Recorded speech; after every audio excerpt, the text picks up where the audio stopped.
If you read the New Testament, you'll notice that the most common title people use to describe Jesus is the Christ. That is, the Messiah. But surprisingly, Jesus almost never used that word to describe himself. Instead, he called himself the Son of Man. The Son of Man. What does that mean?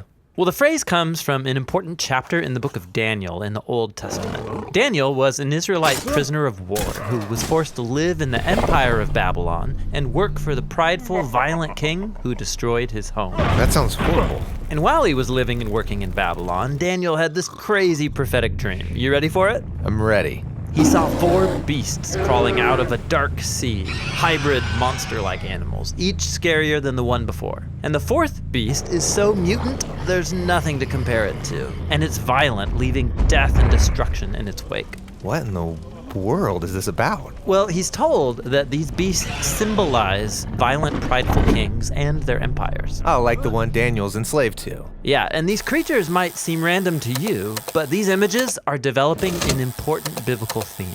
How humans are these remarkable creatures, capable of doing great good and horrible evil. How we can behave like animals. Right. Look at the first pages of the Bible. God creates the beasts of the field and humans together, all from the dust. But then the humans are set apart and given a royal task of being God's image. So humans are like the animals, but called to become much more. Yeah, they're to be God's representatives on earth, ruling on his behalf, like kings and queens. But keep reading, and the humans are deceived by a beast who says that they could be more than just God's partners. Yeah, that they could rule the world on their own terms, which sounds good to them. But God knows this will be a disaster. And so he expels the humans to the realm of the beasts. The partnership is lost. But God makes a promise that one day a human will be born who won't give in to the beast. Rather, he'll overcome and strike the beast while being struck by it. Okay, so for the rest of the biblical story, we're waiting for that human. But instead, in story after story, we find people acting like beasts. Yeah, like in the next story about Cain, who's jealous and angry at his brother Abel. God warns Cain that he's facing a beastly urge called sin, a dark, mysterious kind of evil that consumes humans. But God says that Cain can rule the beast if he chooses. But he doesn't rule the beast. He lets this urge devour him, and he becomes a beast.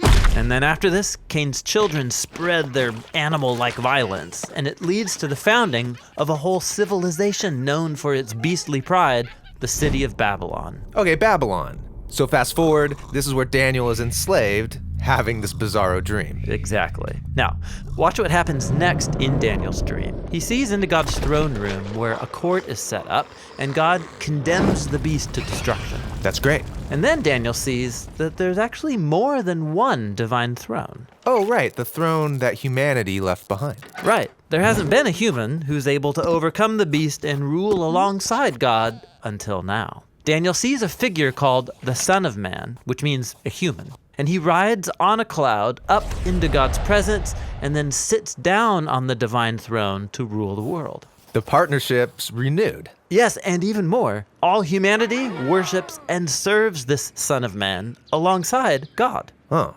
worship? So this is no ordinary human. This is like a God human. Exactly. And so now you can see why Jesus of Nazareth, when he came onto the scene centuries later, chose this title, the Son of Man, for himself. He was claiming to be that truly human one on a mission to confront the beast. He was tempted to seize power on the beast's terms. But unlike every human before him, Jesus resisted the urge. And then he went about banishing the beast from people's lives, and he was teaching people how to rule the beast instead of being ruled by it. Okay, so how do you rule the beast? Well, Jesus did it by giving up his life. Wait, rule the beast by dying?